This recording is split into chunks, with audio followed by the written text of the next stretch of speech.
like, man, one guy, came across this or something like that. So, Good morning. I think we're gonna get started because it is 9:05-ish. I'm Tasha Wells. I have been a realtor for about 12 years. I am also a wife, mother, grandmother, and volunteer extraordinaire. That is where I meet people, and it is a passion of mine. I love to give back. So you can find me selling real estate with my family or volunteering in some capacity somewhere. I brought something that I give to clients when I meet them, and I say, hi, I'm Tasha. I'll help you get a grip on the market. I will help you open doors and more. Those are two of my taglines. I am your friendly neighborhood realtor also, by the way. That is that's my name. Because I do a lot in the community and I want to make sure that, well, I'll tell you how it started, how I got that tagline. I was at a KW function, and there was a guy on the back of his shirt, it said, I know the area. I thought, how clever is that? Somebody is standing in line behind here and it's, I know the area. I need to move here or I need to sell here. Clever. Well, you can wear that anywhere, right?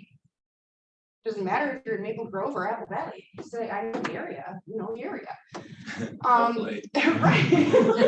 And if I don't know the area, I'm going to learn the area real quick, fast, in a hurry. So just brainstorming one day, I thought, well, how can I use that? Because I'm going to take that, but I want to use that. So I just sort of mulled it over and I thought, well, I'm in my community a lot and I'm friendly. People like me. I am your neighborhood realtor. So now I am your friendly neighbor. And that's where I came up with that. So it's on all my stuff. It's on my clients, it's everywhere. And I'll come back to this later. So today we get to talk about sellers. We get to talk about how do we interact with them? How do we run our listing? How does our listing presentation go? I'm probably different than some other realtors. I don't do absolutely everything the way that everybody else does. My CMAs look a little bit different than other CMAs. And the reason that I switched things up is because I saw eyes glaze over. I saw people start to get overwhelmed and their eyeballs went in the back of their head and they no longer were listening to me and they weren't grasping it. And I thought, oh, I want to be that person who puts them to sleep because I'm trying to do it by the book. So I'm going to create my own system. And also, it worked with how I communicate. So what I do, I guess I should probably, by the way, I had not taught this class before, so thanks for being my guinea pigs. And before I even dive in a little bit more, I should probably, we have Jason, Blake, and Eli. Yep. You've been here 2 months. Yep. You've been here 1 day, and you've been here how long? 2 months. About 2 months. And what did you do before real estate? I worked at a wine shop. A wine shop. And then I was doing DoorDash. So Okay, so you've got some people skills. yeah. All right, and how about you? I was working in a group home actually, so I was working with like some guys with schizophrenia and stuff. Oh, good. You know how to work with sellers then. Right. I know how to work with all types of people. Wow. No wonder you took a road trip. Can't people for a little while. And I know that your wife's a realtor, but how would you do before that? Retail management. So we've all had good training grounds because before real estate, I worked in the restaurant industry. And that is how my husband and I kept our kids at a daycare. He worked days, I worked nights. Hi, honey, bye, honey. And we shared parenting that way as well. A lot of parents, a lot of families, everybody's gone during the day and everybody's home at night. Things worked out for us. We were young parents. And I look back and I think, yeah, that might be the key to how we survived. We have Michael on Zoom. So Hi, Michael. Michael, can you just for a second put your camera on and unmute yourself and just tell Tasha a little bit about yourself. Yeah, sorry, I'm sitting in the dark here. Sorry about that, sitting in the dark. I'm Michael Schrenk. I've been with Keller Williams and real estate since September. So just starting out. Welcome. What did you do before real estate? Before real estate, I was working at Best Buy in both customer service and later in demand planning. What was the last thing? I'm sorry. Demand planning. Oh, demand. Okay, excellent. Well, welcome to real estate. Thank Welcome to KW. I know they vanished. So yeah, so Marjona is getting her license. She works with me and she's helping at the front desk. Yep. And then her cousin is also going to be getting her license. And Okay. so they'll probably be back in a couple seconds. Okay. So I'll have them introduce themselves. Okay. So I think I mentioned I haven't taught this before. So what I did is I made just a couple of copies of a couple things we're going to talk about. So this listing checklist was put together by my assistant, who I've only had for a year. So I did real estate for 11 years by myself. No, it's okay. And Oh, shoot, sorry.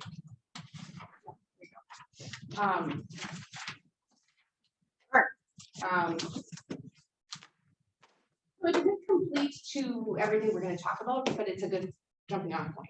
Okay, so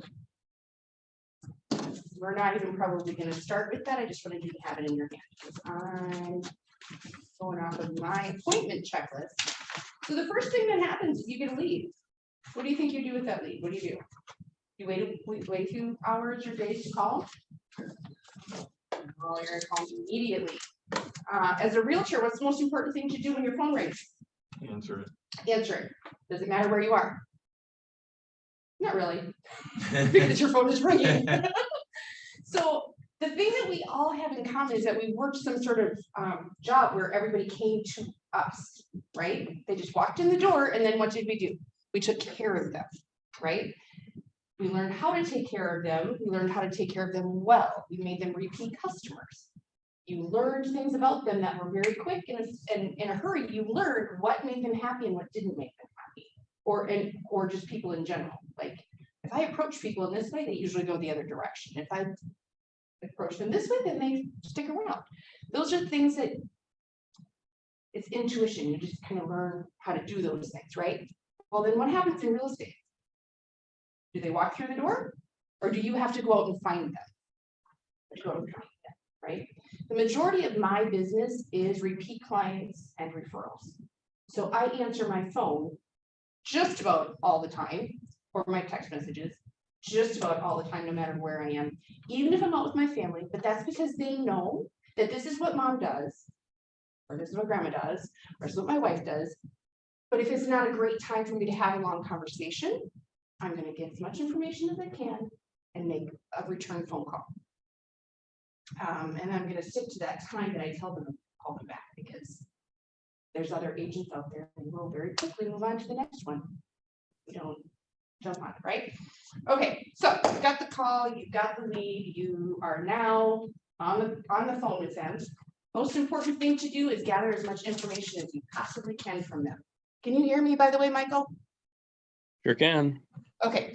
Why do I want to gather as much information as possible before I ever even walk through their front door to see their house? They might not be fine. They might not be serious, but it's going to help me by gathering as much information as possible on the phone. It's going to help me with my comparatives, right? Because if they've lived in their house for 30 years, they raised all their kids, they're going to have some emotions involved in selling. They're going to have some, my home is my castle. They might be a little unrealistic in the condition of their home or the value of their home, right? Because they might think it's a $600,000 house, and maybe they've put $600,000 into it over the years, but the market value is $300,000. And so I have to get as much information from them as I can to understand who they are and how they're going to be perceiving their own home. Maybe they've only lived there a year and they didn't do anything, but they still think that they have $100,000 in equity. What's going on in the market? They're like, yeah, I'm gonna sell tomorrow. I make $100,000 on that house. Maybe they are. Maybe it did blow up that much, or maybe it's going to be 10,000, and then they're going to pay that in commission. They're going to break even, and they might decide it's not the right time to sell. So we want to get as much information from them as we can, so that we're giving them a realistic comparative market analysis, and expectations. So I'm gonna find out, what do they owe on their house? So their mortgage balance. I'm gonna find out how long they've lived there. Maybe I might need to find out if they're getting a divorce, or they're married, or they're single, or they're getting married. Those are important questions. Or if someone's sick, they've been transferred. And I'll try not to talk fast to this part, sorry.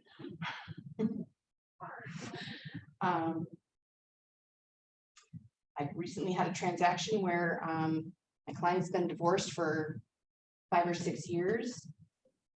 And her parents are also on the mortgage and the title. So I had to then get everybody's signatures. So you have to find out who all is a legal seller.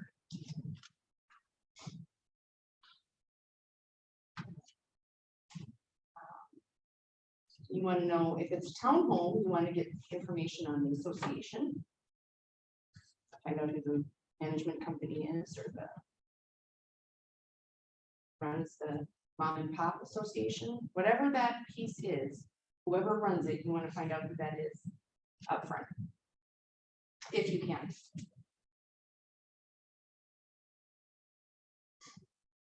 Another thing I do in preparing for that appointment is, after I've pulled all the comparables, I pull all of the previous MLS listings on that property.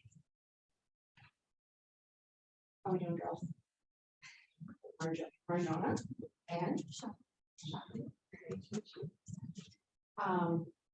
but you like putting these checklists over here. Oh, you have it, okay. I know you're getting your license, and how about you? I'm still. So the process, excellent. I'm glad you're here. Okay, so you want all the previous MLS listings. Why might I want the previous MLS listings? What information am I going to get from that? How much it sold for previously? Maybe how much they bought it for. Yeah. Maybe like the square footage. All the room measurements for sure. Would you use that for your listing, or would you? It depends.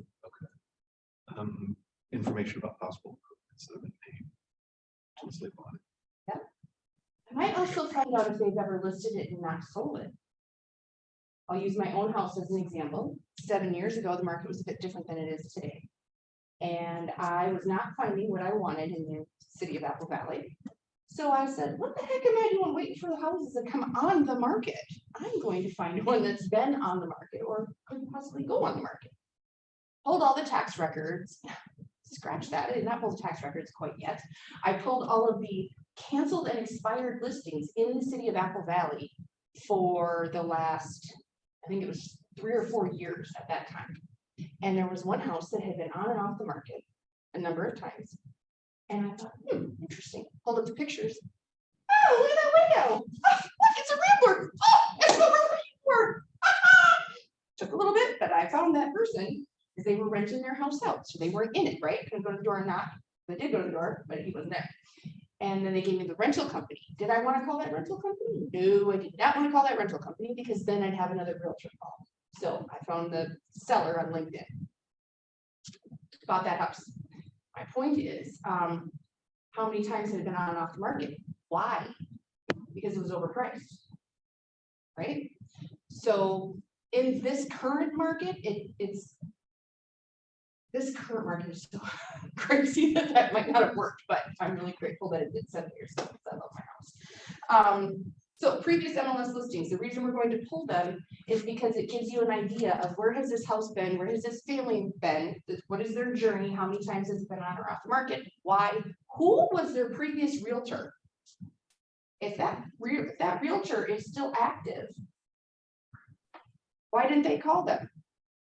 That's a new conversation that you're listening in. Why do you want to sell your house? In that conversation, they might talk about the experience of buying that house. They might talk about some good and bad. Our last agent was great, but they moved to Florida.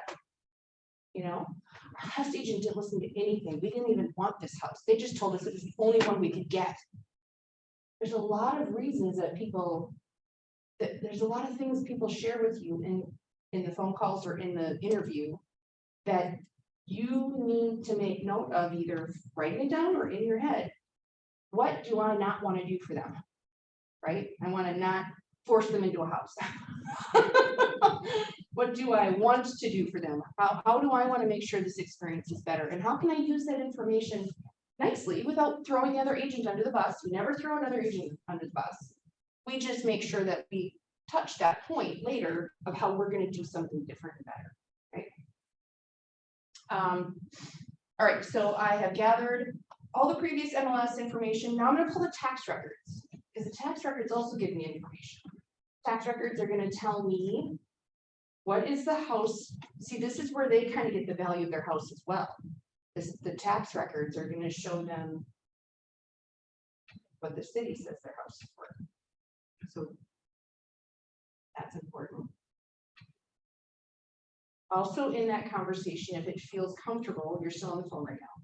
If in that conversation it feels comfortable, you can ask them what they think their house, what do you think their house is going to sell for? Well, my neighbor Bob, his house sold for $500,000 and it's a crap hole, so I know I'm going to get set. Oh, okay.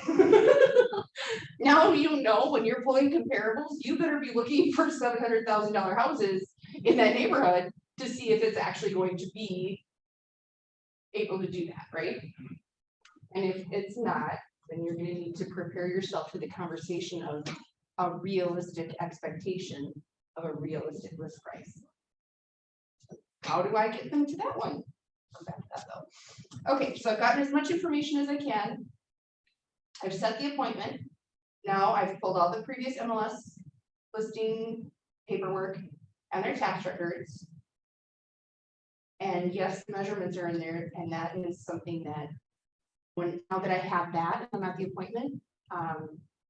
If everything, when I'm there, if everything seems right, like this room is a 10 by 10, I don't have to remeasure. But maybe they've never ever been on the market before. They've been in this house for 50 years and they have no previous, now I have to measure every single room, right? So that's why all those things. Well, now, and then I'm going to print all the listing documents. Super small pile of documents.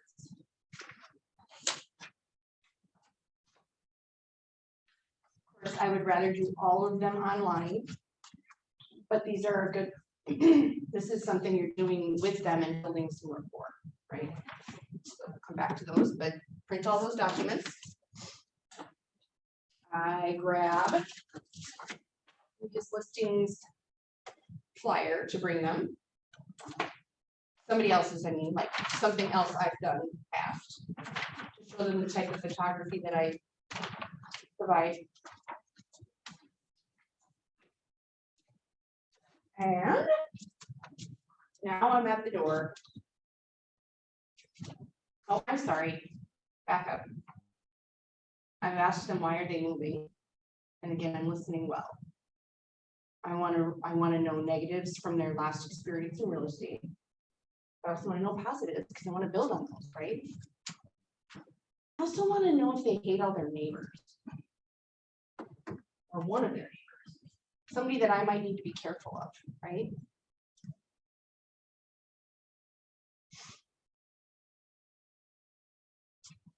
And where are they going?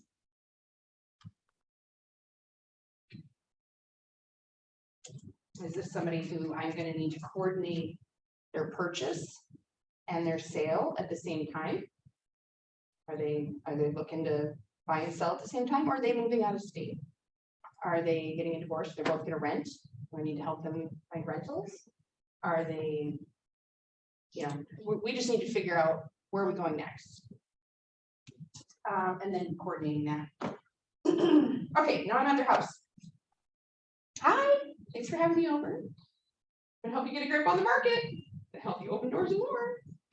Maybe I'm gonna give them my magnet, because what do? Put their magnet on the fridge. It does not matter who it is or what it is. Put the magnet on the fridge. Why do I want to do that? Because you're always there. And you're living with. And what if they haven't signed the documents yet? And maybe they're thinking they're gonna have another realtor over. That other realtor comes over. And they saw that your friendly neighborhood realtor was already here.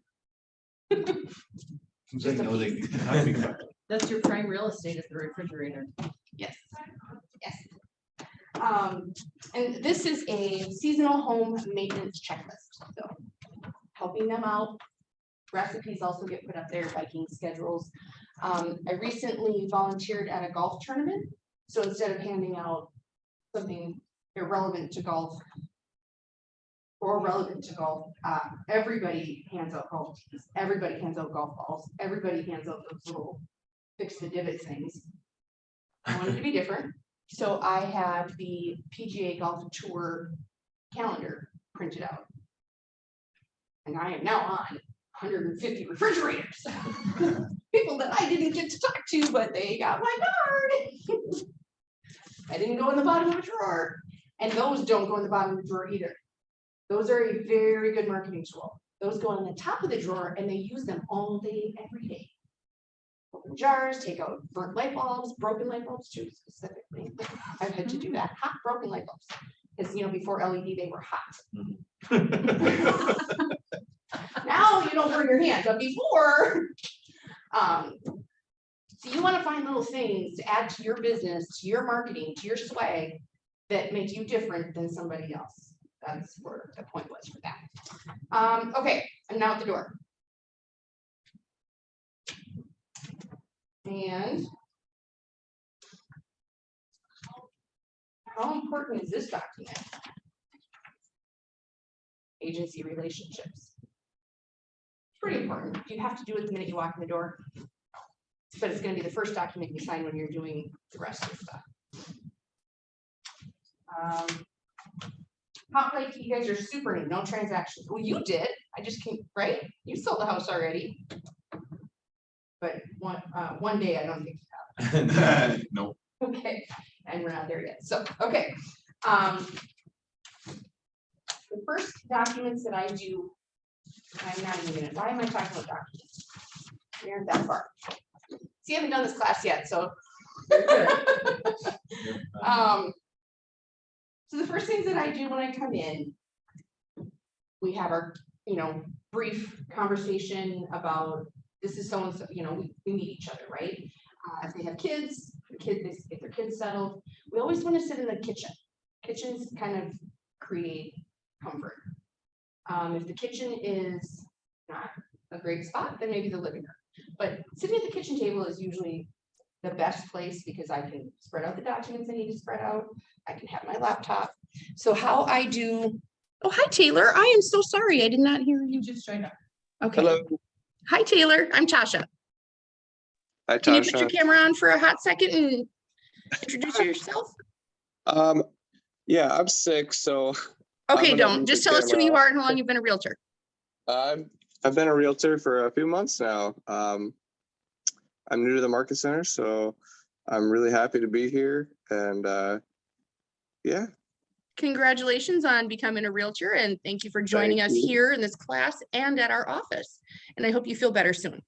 It's no thank fun to be you. sick over the holidays, that's for sure. I know. I'm at the Or ever, back but end definitely of over the it. holidays. Yep. Okay, and you can hear me okay, right? Yeah, yeah. Okay. Okay. My laptop. So as I said, when I do CMAs, I don't print it all out. I email myself, and the reason that I email myself the properties. So a CMA it's paper, right? I can't see the interior pictures. I can only see the front picture of the house. So for me, that was not working. I want the client, they don't know every house within a 2-mile radius, right? They know their neighborhood and they think that they know the condition of theirs compared to others, but they really don't if they haven't been in it, right? So if I walk up and all I have is the front picture of each house that's sold and then the physical descriptions, what is that helping them or me understand what those properties really look like? So when I do my CMA, I go through and I send myself every single house that I want to talk to them about. I email it to myself. If my hotspot is giving me trouble and I can't get into their internet, I can then email those pictures to them and they can pull them up on their computer. Because trust me, I've had enough times where I'm kind of helpless and I don't enjoy that. Nobody wants to be like, okay, well now then let's just use my phone. And there's little itty bitty pictures. I want to be able to pull them up on the computer, mine or theirs, because I couldn't get my hotspot to work correctly, or I couldn't get logged into their Wi-Fi or whatever was going on. So that's my backup plan to keep me from looking like I don't know what I'm doing. So I always want to be able to have my laptop out. I have all my documents not spread out like this, but you know, I have them. So the kitchen table is always the best place for me to sit down and talk with them. Do you have an actual hotspot or do you use your phone? I have a hotspot on my phone. And sometimes it doesn't all work together. And I'm not ancient, but no, I can't keep up with it all, man. We gotta keep up with technology on our, now we have Zoom, now we have hotspot, now we have this program and that program. I wanna keep it as simple as I can. So, okay. I have gone through as many questions as I could with them on the phone. Let's pretend they couldn't tell me anything on the phone. They were only able to make a super short phone call and I'm gonna find everything out when I get to the house. That's fine too. Take your notebook, walk around the house with them. And you get to understand what's going on. And as you're writing notes about, oh, that bathroom ceiling is looking pretty rough. We might have to talk about that when we get back to the table. Or maybe we're gonna talk about it right now. You're taking notes, you're listening. Why do they want to move? What's their next goal? Have all of those things, right?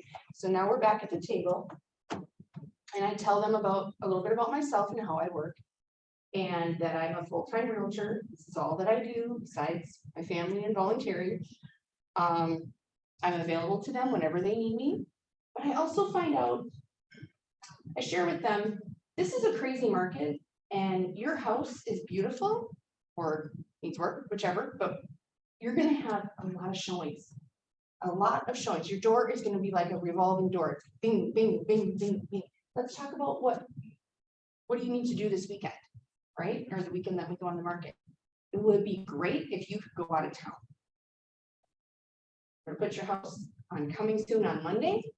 On Thursday night, I'm going to have it. So coming soon on Monday with one or as many pictures as possible. Thursday night, it will go live, but they can't make any appointments until Friday, right? Now with coming soon, I've been able to switch that up a little bit and it just goes live Friday morning because they can still make appointments once it goes out there on Monday. Friday morning, I need you to get out of town and I want you to stay gone until 5 or 6 on Sunday. The reason being, you are going to make your house a model home and it needs to stay a model home. And if you have to come home, get up and out the door by 8 a.m., 2-3 days in a row, you're going to be burned out and tired and crappy. So why don't we just go? So Do people do that? They just leave? They do? yeah, and they're happy. I did have one couple. I didn't know she had all these allergies, man. She's calling me on Saturday night. There aren't any showings for tomorrow until noon. Can I just go home? Okay, but see, we have you set up on go and show, which means they make the appointment, it gets approved. Do you want me to switch that out? But the reason that I have them leave, not only is it a model home, but I do not want any restrictions. I do not want them telling me, well, I'm sorry, but we have to be home by 7:30 because our baby goes to bed at 8. Well, that's great, but you're trying to sell your house for top dollar. So you need your home available every single minute that somebody could possibly see it. That means 8 a.m. to 9 p.m. Because if you say, oh, I can't start showing this until 11, you have lost 8 buyers. Do not do that to yourself. So that's why I asked them to leave the house at 8 a.m. on Friday and don't come back until 5 or 6 on Sunday. And then we will review all the offers that came in. In the off chance that they didn't get, 16, 20,000 offers and they only got a few, that's okay. If they didn't get any, I didn't put it in the MLS quite yet that we were calling highest to best. Don't do that until we do get a couple of offers. So now it's Sunday at 6. Very rare, by the way, that didn't get any offers. We just continue on into the week and we change it up from go and show to what really works. I'll be more accommodating then. But if you want to sell your house for top dollar, I need you to allow every single showing that could possibly come in to happen. So I have that conversation pretty early because it's an expectation. It's my expectation of them, but it's them expecting, how do I do this? So, okay. I think I need to sit down for a second. Any questions on what I've done so far? No? I have given you so much great information that none of it is puzzling, or how about? You've explained it very simply and effectively. Oh, wonderful, thank you. Oh, I do have a pen. Yay. Taylor, Michael, do you have any questions? It all sounds good to me. Okay, excellent. Okay. So I walked through their house and I've taken all my notes. And now it's time to talk about what I noticed. So I'm gonna go through this little list with them that I've created. Bathroom ceiling looks like it might need some repair. Now I don't have an agreement with them yet, right? I don't have a contract. I haven't done that yet. I'm still in the getting to know you. This is what I would do if I was gonna sell your house, okay? So by me sharing all this, I am giving them something before I even have something from them, right? So I'm creating value. I'm already valuable. I've shared with them the great strategies that I use as a realtor to get top dollar for a home.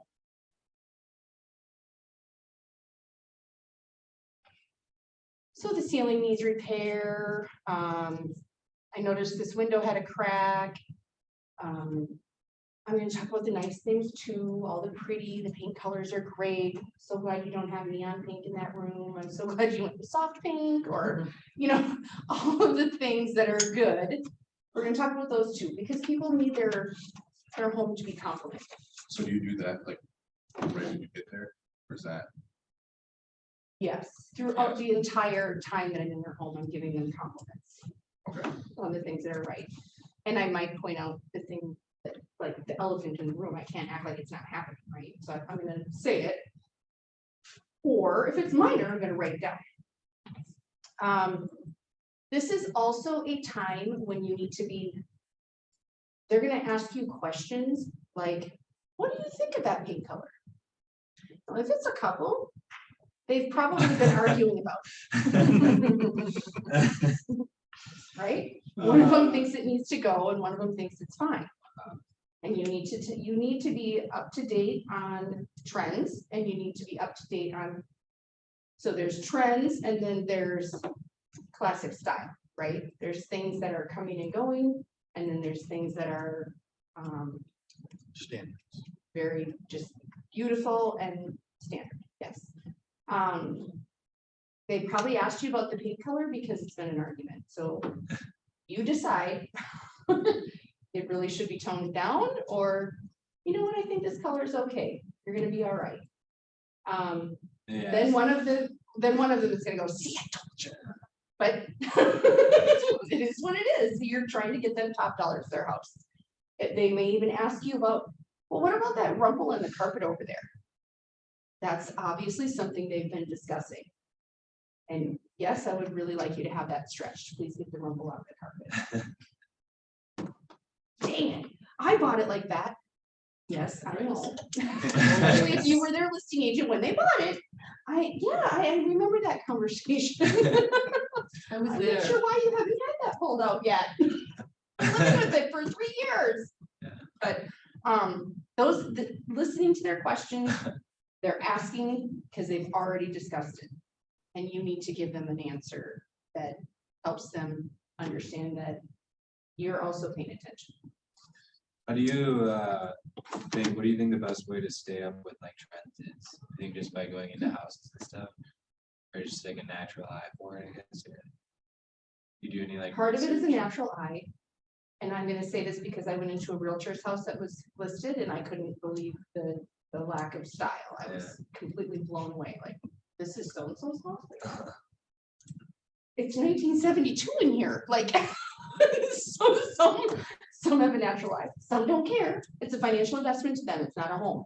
I don't know, but,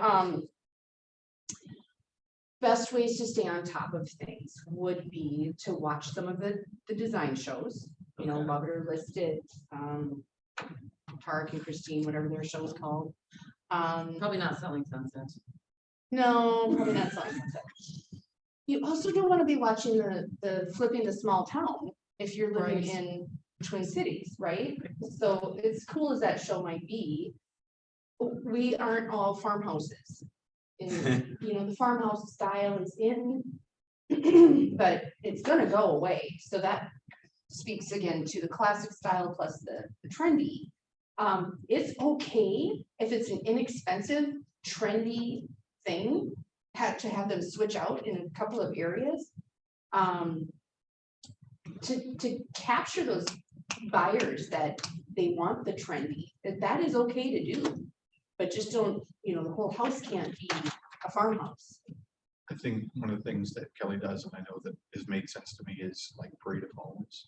Yes. If you jump into that and what's getting built is and you better have a lemon bowl somewhere. A bowl of thick plastic lemons. Yeah, Because they're everywhere. yeah, And if you don't have one, you're not for sale. that's right, that's right. Yeah, definitely Parade of Homes is very good. And they're 2 times a year. Yeah, Right, for a the- couple of months. yeah. So it'll be and fall. starting, what is I it, think February? it's in February or March, yeah. And then they have also the remodelers one, Mhm. which is another avenue where you get to go into homes that aren't totally brand new. And Yeah, those are sometimes they only allow you into 3 or 4 rooms of the house. Yep. Like they did the kitchen and the living room and don't you dare go downstairs or upstairs. Which is telling you all you need to know about the upstairs and downstairs. It looks horrible. Right. I hope we're not going on the market next month because that will matter. Okay, so we've walked through the house. I've talked to them about the things that they need to do. Now I'm going to talk to them about their timeline. And when we come up with the list of things that needs to be done. Here, oh, by the way, and talk about trigger words here. The word clutter or declutter can be insulting. So you want to use the word pre-packing. We're going to pre-pack some of this.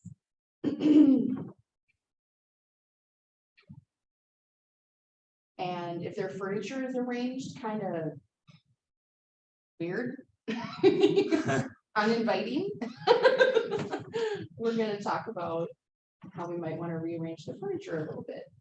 Maybe they have too much furniture. Maybe it's sparse. Maybe they don't have enough furniture. And the room looks awkward because it's this big and it has a couch and a coffee table. You know, we're gonna talk a little bit about that. And do you have a piece of furniture? Do they have a piece of furniture somewhere else in the house I can bring to that room? Or and again, Blake, that was a good question. It is somewhat of just inherent. I personally know how to do it. I had a staging business before real estate, and I had that because it just was my thing. I knew how to do it. So not everyone is born knowing how to rearrange furniture in a room. So if that's not your forte, if you're not great at that, then you want to add a stager to your arsenal. And maybe you bring a stager with you on your listing appointments, or maybe you make a second appointment with them for after the first appointment. Say, okay, I'm going to come back with my stager and we're going to talk a little bit about what we can do to bring you top dollar on your home. Again, we don't want to talk about it being dated. We don't want to talk about it being cluttered. We just want to talk about, are there a few tweaks we can make to bring you top dollar? But I started using the word pre-packing about 5 years ago. Pre-packing, because the way that we live and the way that we sell are 2 different things. For sure. Maybe. And speaking of refrigerators, no magnets besides mine. We're gonna take them all down because nobody wants to know where you get your pizza or where you get your dog groomed or who your dentist is. Because there's too many. There's way too many on the refrigerator 95% of the time. And now because we're stainless steel, they're not on the front, they're on the side. And it's a huge collage. But we want to take them down because it's important. A couple of other things that are important. Medications.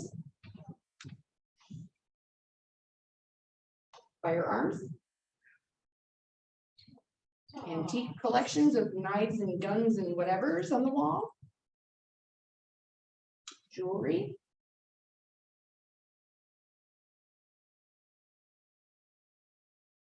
And other valuables. Your knife collection might be gorgeous. It might be really expensive and you might be really proud of it. But I don't need you being at risk because you didn't want to take on your knife. So we're gonna pre-pack the knife collection. Or the whatever. Medications, they go with you when you leave for the weekend. All of those things, oh, also uniforms, sorry, uniforms. Discovered that one 2 summers ago. My client was a retired sheriff. And he had a bunch of uniforms and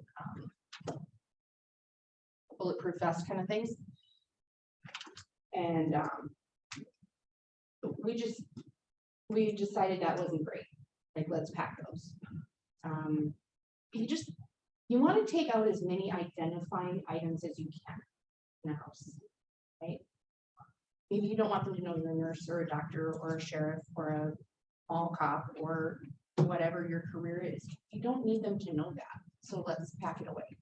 And if that's what you wear scrubs every day, okay, well, I guess they're going to be in the closet. But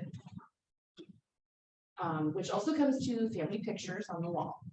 It's okay to have a few photos, but I want you to neutralize the space as much as you possibly can, because it allows people to see themselves in the home. Not because I don't want them to know who you are. Like I did have, this was not my client, it was a friend of mine who came to me after her home had been sold, and she was a woman of color. And she was furious at her previous realtor for telling her she had to take down all of her photos because people might not buy their house. What? That is ridiculous, but okay. I do have people take down their photos, but not because I don't want people to know who they are of their race. It's because they don't want people to not see themselves in the home. So think about model homes. They do not have lots and lots of family pictures. They have a couple of stock photos, right? So it's okay to have a couple of your family, little ones, but if you've done a giant collage on your living room wall of your wedding and the births of your children and their names and all of these personal things, that is not going to sell your house. You need to take it down and put up one giant flower. Or a mirror. Not a big one, not a big flower. Yeah. At that point, buyers are guests, they're not shoppers. Yeah, exactly. So we're neutralizing the home so that people can see themselves in it. Not because we don't want people to know that I'm a woman of color. It's because we want them to own it. We want them to come in and see themselves there, and they cannot wait to see their kids playing in the backyard, and they can't wait to see their dog, and it's personal to them all of a sudden, because yes, you have a beautiful home and you've done beautiful things to it. Okay, so I had a question. Mhm. I was just gonna say, where do people put their stuff usually? Like, do they put it in the garage if they start packing stuff? pre-packing into the garage, but it's also, I have suggested they get a storage locker. Depends on how much I'm asking them to pre-pack. Yeah. Because I recently had a seller who had a physical injury, and that's why they were selling their home. They could not do stairs anymore. They knew that the rest of their life they may not be able to do stairs. So, bless. So everything ended up going out into the garage, but not in a well, first of all, the garage was already a train wreck. And I would have said, we're gonna start pre-packing in the garage, okay? But, it just ended up out in the garage in a total, it was not neat and tight, okay? And in holding the open houses, first thing out of everybody's mouth is, oh, that's where they put everything. Yeah. That's not the image you want to portray. When you pre-pack, you are, okay, so the reason that we don't use declutter, right, is people get their feelings hurt because you were telling them they have clutter. But if you open the closet, and by the way, you're going to open their closets and drawers. Why are you going to do that? Because buyers do that. You need to make sure that this is not going to fall on your head when you open it, right? And if they have 900 blankets and 70,000 towels, they probably only need 10 to sell their home, right? They can pre-pack those till they get to their next place.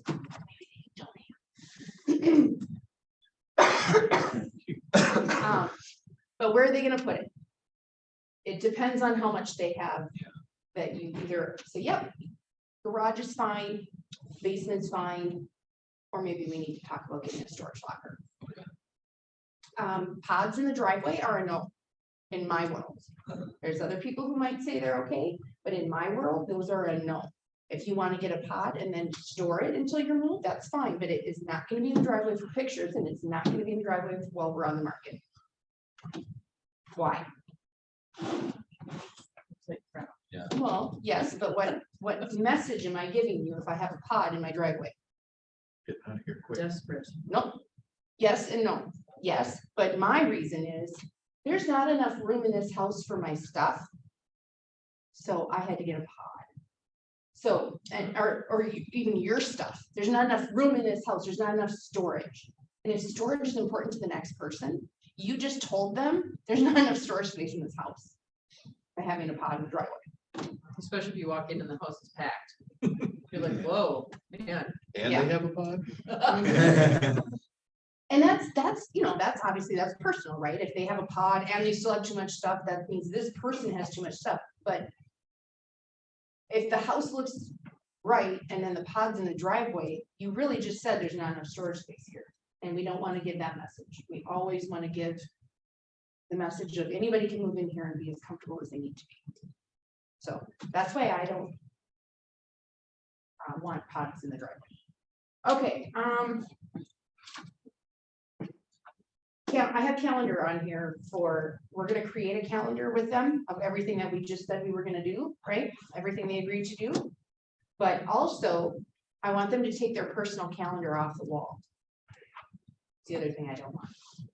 Okay, and maybe a lot of people don't have calendars like that anymore, but some do, especially older people. And so we want to create as much safety for our people as possible. So that means privacy. Another thing, sorry. I'm sure you've all seen this when you're looking at listings online. Blake across the baby's wall. Eva!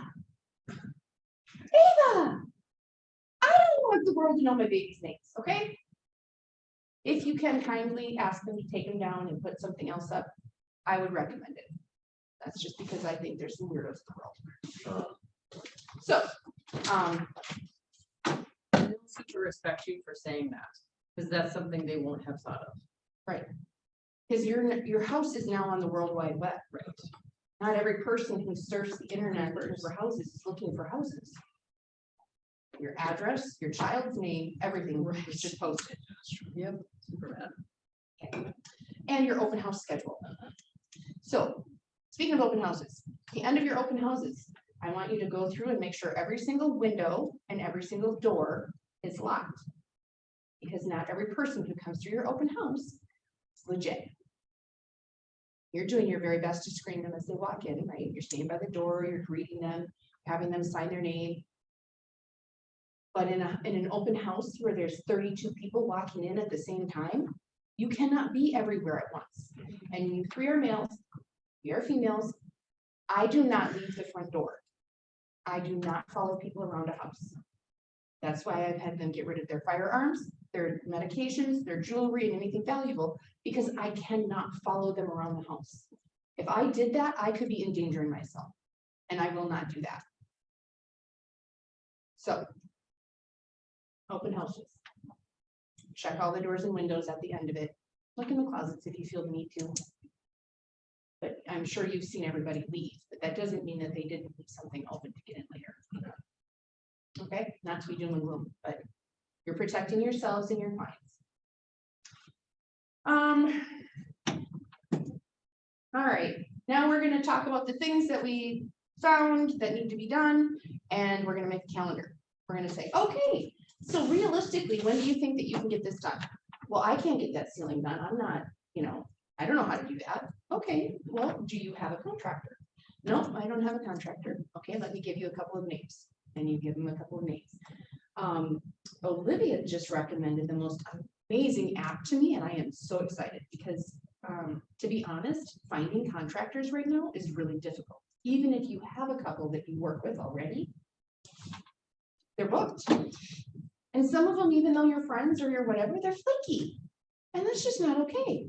So TaskRabbit is an app that you can use to find, and you're giving it to them. You're saying, here's TaskRabbit. Now they have to vet that person and figure out, but it'll help them with those odd jobs that need to get done. They'll even build your IKEA furniture. I heard. The adult Legos. Okay, so we've created our calendar. We have the list, and we've made our dates that we've agreed that I'm gonna check back in on if that's done. So you told me it's gonna take you 2 weeks to complete this list. I'm gonna call you in 1 week and see how you're doing. And then I'm gonna call you in 2 weeks to see how you're doing. And then pictures are this date. I need to know 24 hours in advance if that date is not going to work for pictures. Because I will get charged if it's less than 24 hours. Right, so I've scheduled the pictures. I realize I'm talking about everything that I do prior to actually getting them to agree, but this is gonna be easy, because I've already, They're going along. yeah, they're moving along with the calendar and the schedule. They're not going to object. So. Who pays for the pictures? You pay for it? I do, yeah. Is that common? It's common for the agent to pay for? Pay for photos and flyers and marketing and staging, I do, yeah. Boosting on social media. All of the things all the expenses that are involved in marketing the home are going to be the listing agent. Which is kind of why we have the 3.3 for a listing and the 2.7 for a buyer. Because that 3.3, you can, in your head, say, well, I'm paying for all this other stuff. So, And you're telling them that when you talk about the commission. How much does it typically cost to get a stager to come through? I'll come back to that question. Photos are usually about $350 to $400, and flyers are going to cost you somewhere around $50, depending on how many and who you use and what kind of paper and all. And why is it important to have a professional photographer? Why can't I just use my phone? Oh, well, iPhones are great. And are you my seller right now, or are you me? Are you an agent or a seller when you say I'm that? one of your PC agents. Oh, okay, got it. So iPhones are great, and ring lights and all of the features and, portrait mode, all those things are great on an iPhone. However, do you want this much of the room, or do you want this much of the room? You have panoramic. Oh, good, it's warped. No, we are going to hire professionals because we are professionals. And we know our lane, so we stay in it. We have a team of people who make us look really good. And we're going to make that house look really good. And we have one opportunity to be brand new to the market on MLS. And if they see crap, they're not going to go see it. Yeah. They're not scheduling a show. Right. And so first picture on the MLS for me is going to be the most beautiful room in the house, whether that's the kitchen, a bathroom remodel, maybe it's the backyard has the most amazing landscaping. I am not choosing the front of the house. Usually I'm choosing the most beautiful picture of the house. Because like she said, we have one chance. And what sells houses? Kitchens and bathrooms sell houses. Because they're expensive to remodel and they're beautiful and they're functional or they're whatever. So we're talking, we're gonna use the best picture of the house and we're always gonna hire a photographer. I can go back and look at my listings from, 10 years ago to today. I remember one time going out, I had this great camera, great photos. The lighting is garbage. No. You can tell on MLS, it just got. Yeah. It's super easy. And in this minute's market, right this minute, you can kind of sort of get away with garbage, but still not really, because buyers are discerning. Buyers know what they're looking for. Okay, we're gonna talk pricing strategy for a second. When you put a house out there for $300,000 and it's gonna sell for $365, because that it's crazy, right? If you put it out there for $350, it is going to sell for $335. Buyers are discerning. They know, but they will get caught up in competition, but they won't even go if it looks overpriced to them in their mind. It's crazy. It just, it's this reverse. I don't know. It's like going to an auction and the Lamborghini started at $1. What does it go for? Way more maybe than it should, because people get caught up in it, but they won't get caught up in it if the starting price isn't right. Their emotions. I had a seller recently that I recommended we start at $350. Wanted $375, and I said, no way, not doing it. We will not get $375, we'll get $345. We need to list at $350. Adamant, fine, $360, listed at $360. I know that this buyer would have gotten $375 or $380 if she had done what it had done what I recommended. But I'm not going to lose the listing over it. I'm just going to say, okay, here we go. And we got $360. We got list price. The value was there.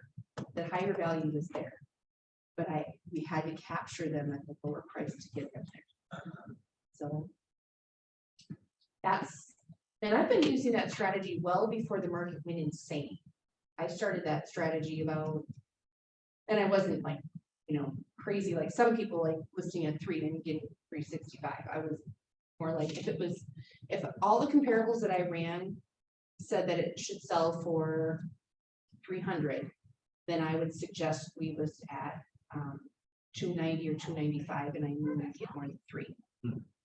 And it worked. But it's fear. People are scared. So you have to walk them through how it's gonna work. And anyway, Probably get more people just coming to look at the house because of that tad at a lower price then too. yeah, exactly. You listed it at 310, nobody would look at it, and you would get 290. And then you also have search parameters that limit things. So if your search is set for 300 and you list at 310, they don't look. Yeah. They don't even know it exists. And as a buyer's agent, just a tip for you as a buyer's agent, and so how I even started with that strategy is that I knew as the buyer's agent how that was working for me. My buyers were, let me go see that, and then they were willing to pay more. And I was like, ding ding. As a seller, this is where we need to be. So, anyways,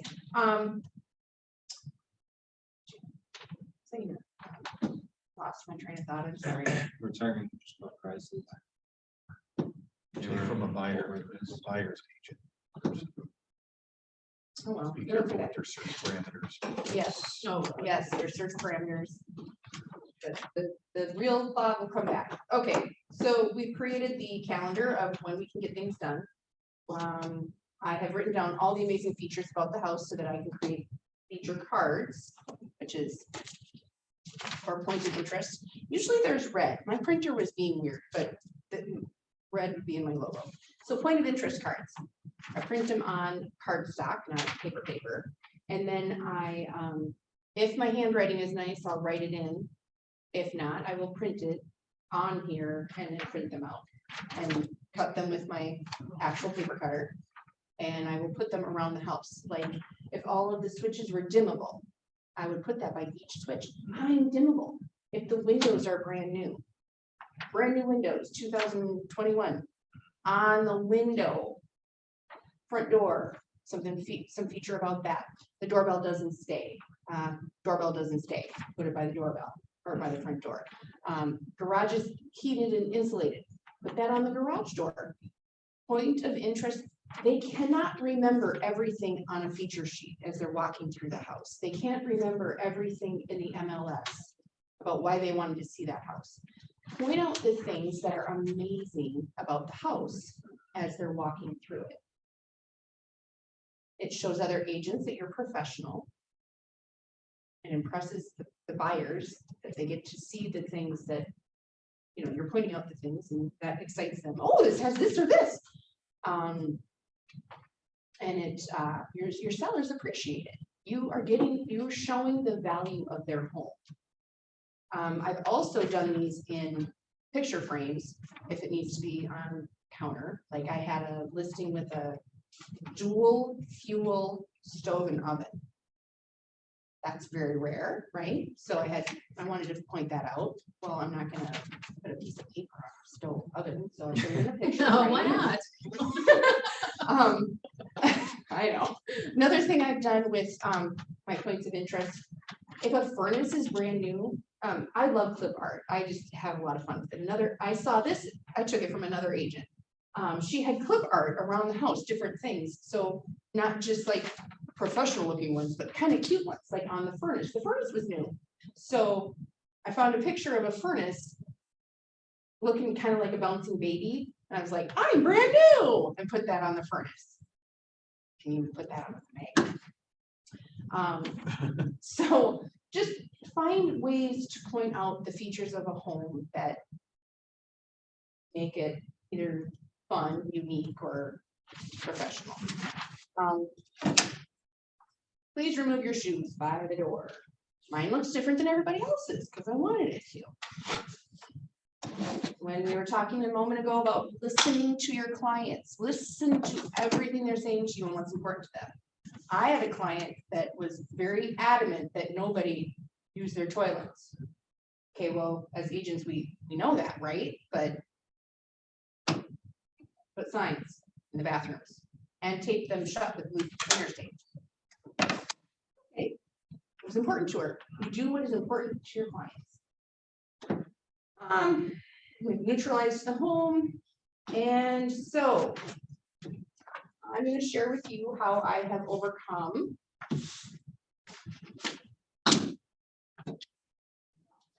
pricing objection, not pricing, but commission objections. If you do the net sheet with your 3 prices up front and you bring it, actually I do 2. I do 2 before I go there, and I do the 3rd while we're there, because they may not agree with these, right? So I might have to agree to a different list price, but I'm going to put the commission in there at 6%. And so we have our sales price. How many of you guys all see the net sheet? Okay. Jessica, do you want to scan this into the? I have one for everybody here. Okay, I that one. I can do that.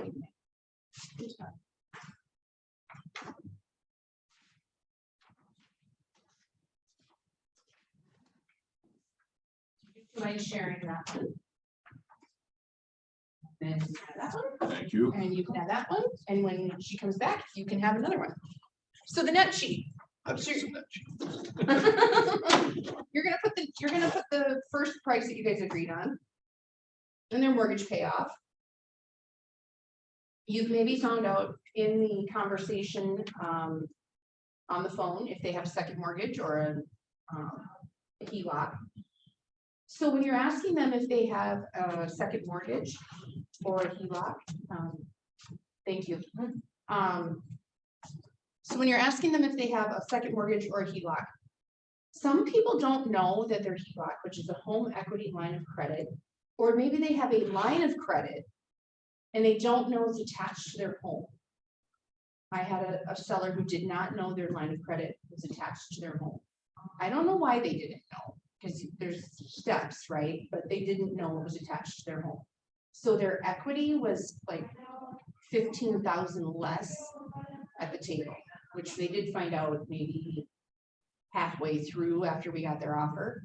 But I was still kind of new at the time, so I didn't even know to ask that. So very important that you ask them if there's anything else attached to their home. So the repairs allowance, I obviously can't put that in there before the appointment because I don't know. In fact, I kind of don't even, it depends, but I might not ever put that in there because that's just something that they're responsible for. Seller paid closing costs. Those really haven't been a huge thing right this minute, but I'm going to put a number in there that is bigger than expected, and I'm going to tell them it's a worst case scenario. Worst case scenario, your buyer asks for seller paid closing costs. Then you have to tell them that that isn't due until the closing because they think that means that they have to write a check. You don't have to write a check for the closing costs. When it says seller paid, that means it's coming out of the proceeds. Doesn't mean that they have to write a check. Abstract or title insurance, recording fees, your realtor marketing fee. You're going to put your 6%, but maybe you're not, I'm not going to write it there yet. Okay. I'm going to put the dollar amounts in for those two scenarios. My 300, we're going to use 300 or 315. And then their mortgage payoff and all that stuff, right? I'm going to figure out 6%, put that in there, but I'm not going to say 6% yet. Okay. And we're going to, realtor marketing flat fee. No, there is no flat fee. I'm not going to prorate their taxes for them because that's not really, I mean, why am I putting that in there? There's no need to put that in there because they get prorated at the table. You pay for the time you live here, and your buyer pays for the time that they live, they're going to take over. So I'm not going to figure that part out for them right now. Well, I'm also not going to do their non-homestead. I'm going to do their state deed tax. I'm going to put that in there because that's a real expense that I can talk about. Title company attorney, so deed prep, I'm not going to put that in there either, but I am going to say title company attorney closing fees. I'm going to approximate $850. That's just the number I use. Your title company is your approximate fees are going to be about $850. Now, if they live out in where they do a water test and a septic inspection, I think that totals about $500 if they have to do it. I don't know what a document fee is. I'm not going to know their wiring fees if that's going to happen. Your admin fees, that's your broker admin fee. And we just changed ours to what, $4.99? And special assessments. This is a good question. Are there any special assessments on your property? Another reason why I print out their taxes before I go to their house. Okay. And if there's a special assessment of $3,000, that is negotiable, right?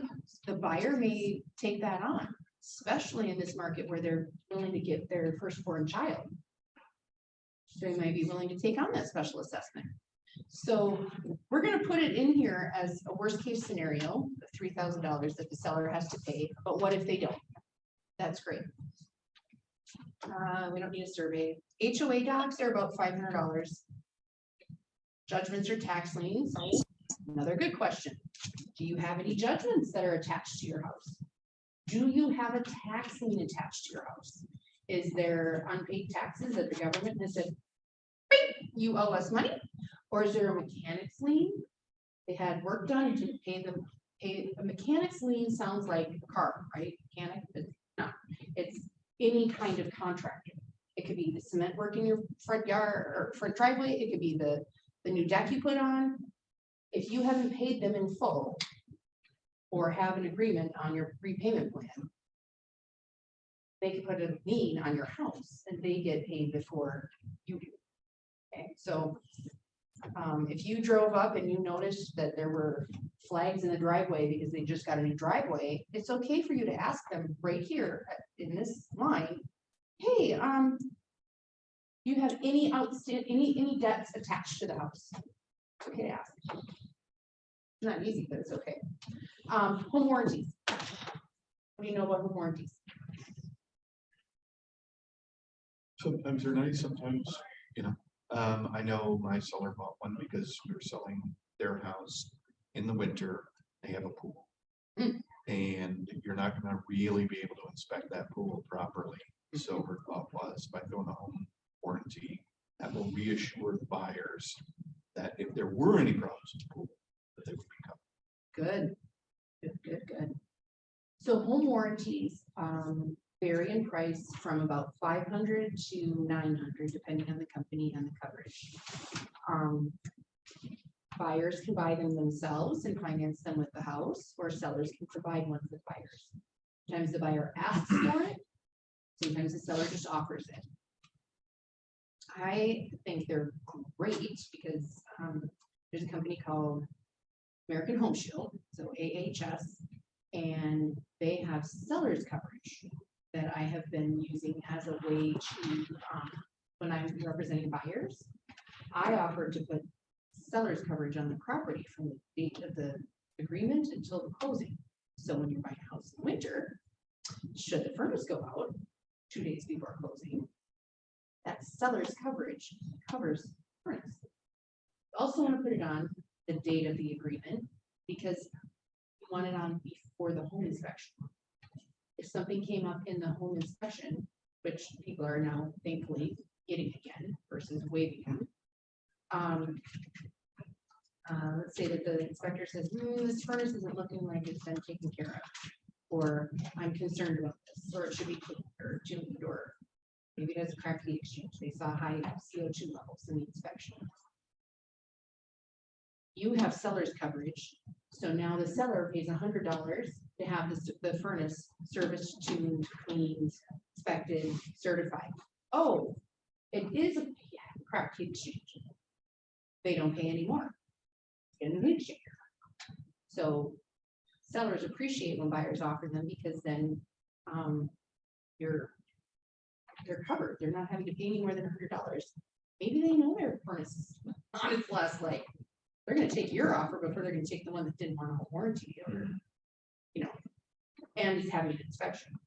But in your conversation with your sellers, just talking about it up front, they get asked for sometimes, or you can just offer it.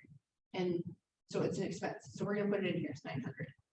The reason that I'm putting the commission here, but I did put this number, is now I'm going to calculate it and they're going to see their number, right? And they're going to be okay with their, they're going to like that number, right? They're all okay with the equity. Like, sweet, that's what I'm going to walk away with. I'm going to make $150,000 on my house. Oh my word. Now I've come over to my listing agreement and we're filling it in and I write 6% and I keep going. If they stop me, fine. But they didn't even balk. They didn't even notice this. It's just a number they have in their head that they are supposed to negotiate, right? It's just stuck in their head that they're supposed to try to lowball you. They're supposed to try to get you to move. But they've already seen this number over here and agreed with it that it's great. So now it's an easier conversation when you're over here on the contract. It is still negotiable. If they choose to start negotiating on it, that's fine. But at least they've already, you can point back to this and say, well, when you saw that expense over here earlier, and you were still okay with this. Here's another thing you can say when people are wanting you to take less than your commission. I've just shared everything that I'm going to do with you to list your house and how amazing it's going to be, how I'm going to get you as much money as possible. And I'm going to work really hard. And I have created great relationships within the real estate industry, and I'm going to get you the best price possible. I've shared all of my tactics and all of my plans. If you were at work and someone asked you to do your job to the very best of your ability, but they wanted to pay you less, would you like that? Do you appreciate that?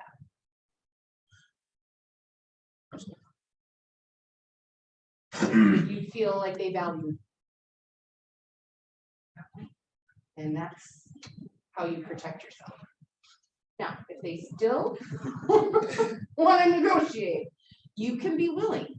And if it means that you would lose it, I guess, obviously, you're gonna want to do that, right? But don't just fold. One of the other things I've seen is the cross. You take the 6% to, that's not, I'm not getting 6%. Oh, yes, you've shared with them that you're paying 2.7 to the other side, you're paying for all of the Broker. marketing. Mhm. The broker, their broker's getting a fee, you're getting a Mhm. fee, everybody's getting fees. The 6% isn't what I get for selling your house. This is covering a lot of expenses Mhm. for a lot of things. Yes, sorry, that is very much a part of my conversation as well. Remember, I'm gonna pay for all of the marketing, I'm gonna put the sign in the yard, I'm gonna pay for all of the photography, I'm gonna boost you on social media, I'm gonna pay for all the flyers, and I don't do cheesy flyers. I have marketing materials that I have been investing in to make sure that your home looks good when we go in the market. And I'm not keeping all of this either. I'm sharing it. I'm paying out 2.7%. I have a split with my office. I have this, yes, I'm explaining where all these dollars are going. But net sheet first helps you in your contract. Can you choose less advertising? They choose to go. But no, not in my opinion. This is your reputation. How you sell a house is your reputation. They want to be, I had somebody ask me to take less and then pay the other side less. And I said, no, I do not pay less to the other side. I will not pay less to the other side. There's two reasons. One, I respect the agents that bring me buyers. And two, I know there's agents out there that won't show your house. You just shrunk your pool of buyers. So no, I pay 2.7%. Sometimes I pay 3%. I will never pay 2.5 or 2. In this marketplace, is that even allowed? Don't we have? to? Oh yeah, I didn't even know that. I found that out yesterday. We don't pay out less than 2.7%, but I didn't even know that. I wouldn't, so. I found that out after. Thank you for pointing that out. Yes, we don't sell for less than 2.7, but I brought it only to me. Plus, there's agents won't show your house. Yeah. So Is that Keller Williams specific? Is that what he's talking about? Office. Yeah. it's our office, our market center will not pay less than 2.7 to a buyer's agent. There are some builders who don't pay buyer's agents. I think. There's that. So just be aware they're out there. Yeah. I haven't had any buyers choose a builder that doesn't pay. And then I would probably graciously hand them over to the builder. I'm not gonna stay involved. But I'm working with a buyer right now that's building, and I attend every meeting with them, and I make sure they understand, because the builders can go fast, and there's a lot of They things. make it seem very set, but it's as set as they like to make it seem. Yeah. This is how we do things. Is Yeah. it really though? Yeah. Is it? Okay, any further questions? Have I overwhelmed you or underwhelmed you or? No, it's good. I really like the feature thing. Thank you. I'm surprised. I've been in a lot of open houses and I so rarely see that. I'm so surprised about it because I went into like a lady and she had that. And I was like, oh my gosh, this is so smart. I was like, how is this not happening? Well, I really they don't take know. probably an hour, so some people don't, because you're gathering from your list, okay, I want to feature these things, and then you're printing them and cutting them and I guess. sticking around the house. I don't know, people, Doesn't seem too hard. no, it's not. When do you, decide to pay, so remember I'm a first day, Mhm. so I can't remember the whole process. You said sometimes you pay a buyer 3%. Is that when they request that? Is that in the purchase agreement? No, like if I haven't listed it that way for a while, but I had a property that I just felt like it was kind of maybe gonna be a tough sell, Okay. so I offered 3%. And where do you offer it? Oh, Oh, yeah, it's on the. I can't pull up my computer. If you have an It's in the MLS MLS. statement, I can show you. I can too when we're done with the, okay. I guess I could probably do a screen share and pull it up that way. Only if you want to. Yeah, I don't mind. I So haven't it's been gonna on be, I haven't been on the. so real quick, in the listing contract. You want me to get the MLS up? Yes, please. So compensation disclosure. Gonna say yes, that I'm gonna be sharing compensation, and then in here. So I'm also telling my seller that I'm offering 3%, but otherwise it's 2.7. And then that ends up in the MLS, and we'll show you where that ends up. And personally, I will show a property that is only paying out 2.5, because it's not about me, it's about my buyer. What do they need? What do they want? It's not their fault or my fault that some agent is choosing to only pay out 2%. It is what it is, even some use. And then on the buyer side, do you say, for instance, if that happens, you write paperwork, is there?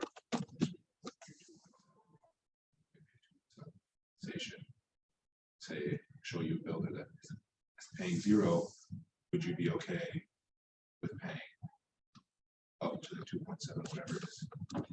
I don't know, you know what I'm saying? Is that a thing or no? I mean, that's a conversation you could have with your buyer, but most buyers barely have the down payment and the closing costs. So Okay. having them come up with another 2.7% is, it's probably not there. But if they want my representation and they have that, and they're working with a builder, then like if I know that they have it, then I guess maybe I'd have that conversation. But I haven't worked with buyers that have an extra 2.7% laying around to Yeah. pay me, but the other side won't. So, and then there's this conversation. If it's paying out 2.5 and my contract with my buyers is 2.7%, right? I'm not gonna ask them for that 0.2. That's just how I operate. There are agents who will, and that's okay too. But for me, I feel like most buyers are, they're scrambling their pennies to get to the house to begin with, so. You gotta weigh that 0.2% versus the potential of them being your client again. Sure. Yeah, Okay, for you sure. want them Yep. to be your client forever. And, you know, I mean, maybe they wouldn't. You know, but on the other side, so even. To me, the conversation isn't like that. I just, I'm okay, because I've had times when I was paid 3%. I didn't do anything extra, that's just what they were paying, well, already then, that makes up. So that's why I said you wouldn't send me this stuff. Because there's gonna be the 3s and there's gonna be the 2.5s, but the majority are 2.7, and that's a bonus. And you certainly put for your commission there, you put 8% if you wanted to 10%. But right. Everything's negotiable. Mhm. Outside of the custom, you probably have to justify that a lot more. Did I give you something, what's the best thing you took away? today? Thank you, girls, have a great day. Okay. Just how you approach going into a house and what you do, basically just everything was all very helpful. Thank you. How about you? I never thought about like looking for knives and stuff, you know, just wondering, or locking, like make sure everything is locked. So weird. You never know, you know, you really don't know, you know, you don't know, like really, you kind of know who someone is, but they're just the random. And all it takes is one time. You know, there's a lot of agents who have like crazy stories about open houses. And it is, all it takes is one time for somebody to act like a complete wackadoodle. Yeah, But they, like, especially if it's a woman, they know when you're there. They know if you're alone, and it's happened multiple times. Like one of our agents, she had like 2 guys and they wouldn't leave the house. Really? And so she called the cops and her spouse, right? Did she ask them to leave? They were acting really weird and they went upstairs. She's like, okay, the open house is over. And they're like, oh yeah. And then they went upstairs and she's like, oh my God, what's happening? And then Aaron Duckworth had one where somebody was searching for drugs in, like, you know, prescription drugs in Yeah, the bathroom. yeah. And, you know, but you know, if that's your main source of lead generation, then you're gonna run into crazy stuff, right? It's just like knowing that stuff, like Tenley will always talk about when you go in, know where the exits are and how to get out, Yeah. right? Yeah, because I stay by the front door, but what if it's like an entryway that's this big? You've all been in the townhome that has an entry this big? You know, the split level, don't go up, the door barely opens, like, I can't stand there, right? So I have to be at the top of the stairs. Yeah. That's And- one you don't want to do alone Right. as a woman. You're like, okay, great, Ledyard, let's go. Oh, you wanna train on an open house today? Let's go. Right. You know, you just, you have, but even men can be victims, guys, don't think that you can't. Yeah. There have been, you know, like an invasion kind of thing, I want your laptop. Yeah. Really? Over a laptop, you took a life? Like, Yeah. something's wrong. And then also not parking your car in the driveway, park it on the Oh. street so you that's can true. get out, because they can park you in. Huh? And, Okay, couple of That's so- notes there, I'm gonna just give so- you my safety, open house safety. okay, so I can't get it to go up here, Okay, but we might be able to, it was, what was it on? MLS? Is, where was the, like, where does it show commissions? Ah, yes, I will do that in a okay. second. So I have a purse that's about this big with a long strap and I wear it right here when I do open houses.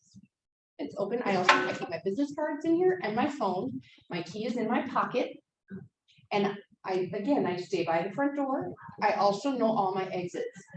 Because I do not want to be tracked. I also need to know where my key is, and if it's in here and it got ripped off, then I don't have my key. And I don't park in the driveway, and if I do, it's facing out. Right. But just always being smart about an open house. Let's say you have an open house that's like really unattended. It's just slow as molasses, Lord knows why, but it is. There's like nobody coming in. Do not get sucked into your laptop or your phone and become like unattached. You have to stay diligent about where you are and who just walked in. And it's just very important to look at them, make eye contact, Mhm. not just because you want them as a potential client, but because if they aren't, then you need to have seen them. Mhm. So, it's interesting. Yeah, okay, let's see. Sorry, Taylor and Michael, you get to see me squinting as I'm trying to. Is the HDMI cable just not working? or- Correct. I'm just gonna show you. Oh. Oh. Oh, yeah.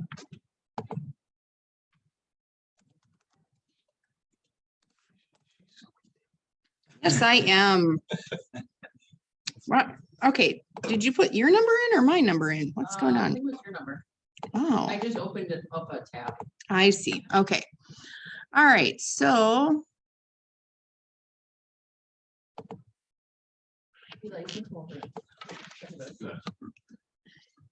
So they've got it on my computer, so you can Yeah, just run it. all right.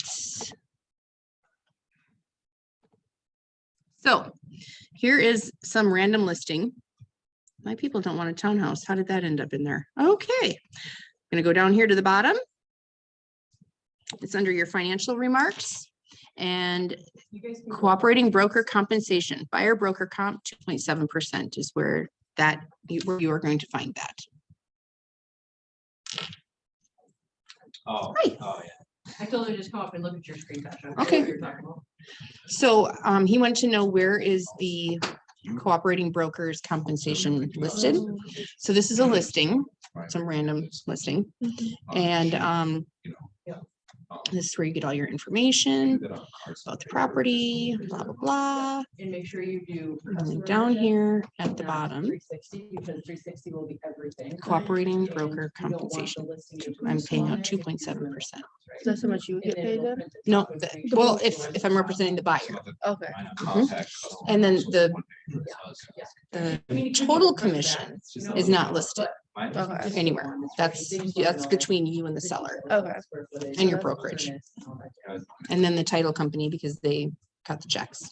Okay. Oh, yeah. Even whatever the percentage is for you, the broker still gets So, 2.7, I right? think once we wrap up, we'll give you like a 5 This minute is, break. this is the And, buyer, you but know, the buyer's agent is getting paid for representing them. You're not a broker, you're an agent. Broker is something else. The broker is at our office, the broker is Melissa Johnson. And but this is a brokerage. It's two different things. Yeah, but I was saying like, no matter what you like, the broker gets 499 Mhm. regardless of anything. Yeah, For that's your what I was asking, yeah, The brokerage gets $499. Yeah. but the other part is yours. All right. Any questions, Michael or Taylor? No, I'm gonna have to go. Nope, I'm here. All right. Well, you guys have a great day. Thanks for joining us. We're going to wrap up. You too. Thank you very much. Thank you.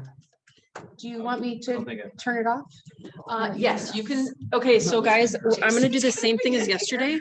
We're going to log off completely and then log back on. So we just record it each session. So I will see you in a minute. Why me being here is gonna make it better for you. All right. I needed some of my high news.